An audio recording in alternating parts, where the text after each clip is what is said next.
This graph on the last slide is the famous forest plot, the very symbol of the meta-analysis and the symbol of the Meta-Analysis Academy. Not by chance, exactly. So, why is it so substantial for the meta-analysis itself? Why is it so often used to synthesize the results of a meta-analysis? Yeah, that's a great question.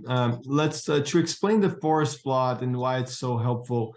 Let's just review this important concept. We were just talking about how to define what a meta-analysis is, but a meta-analysis will have the contribution of all of the individual studies, of many different individual studies into an aggregate result. And the forest plot is just how you can express those results. It conveys all the information that's relevant to that specific meta-analysis and a specific outcome. So that's the first thing to understand about a forest plot. Each and every forest plot that you will see is referring to one specific outcome. So in a meta-analysis, you may have different outcomes. You may have the outcome of death, of bleeding, infarction, stroke. Each one of those will have its different forest plot.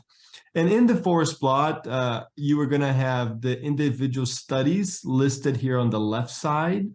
Each study is represented in one line. Here you're going to have the comparison groups. This is my own meta-analysis comparing dual to single antiplatelet therapy.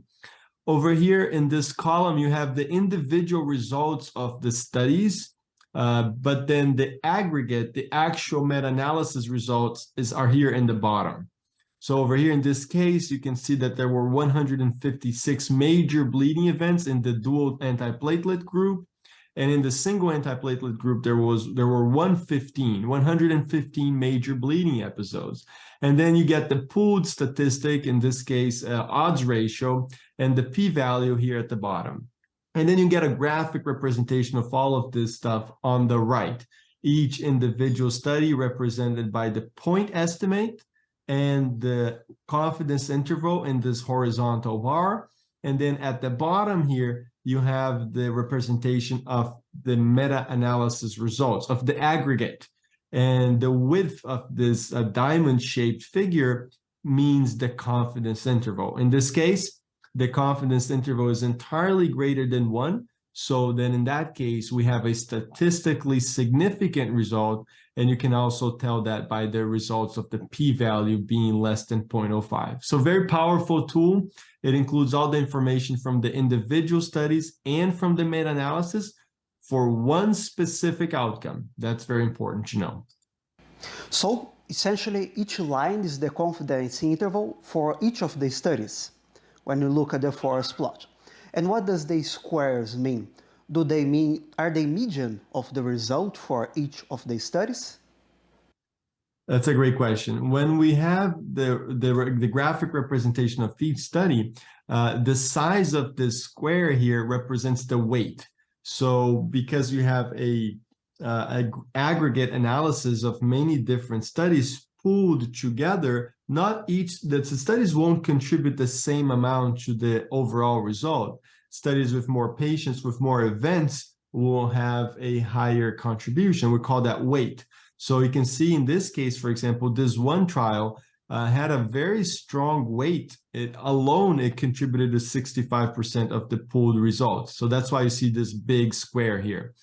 And then the horizontal bar means the confidence interval, as you pointed out.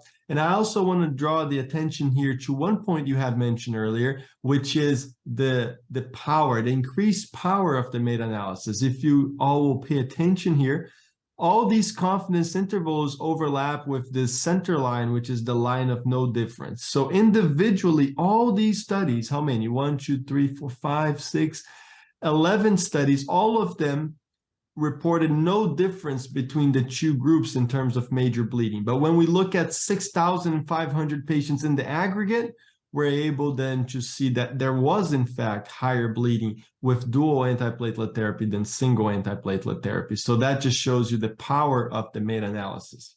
With that in mind, I want to invite folks to participate in the Meta-Analysis Academy, where we teach a 10-step method on how you can develop these publications on your own, starting with developing your own idea for research and organizing that idea, testing whether it's a good idea or not.